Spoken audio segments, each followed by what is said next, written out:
Ini pohon durian musangking ya, yang kita tanam berusia sekitar 4 tahunan.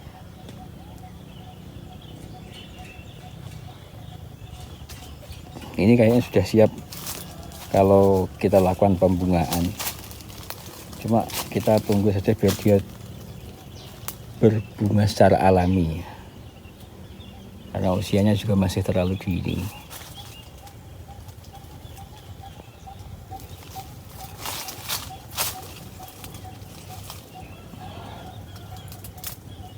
Ini kita tidak pernah menggunakan pupuk kimia ya untuk pemupukannya. Jadi mungkin biarpun kita tidak menggunakan pupuk kimia, tapi kita di sekitarnya ini ada tanaman pepaya.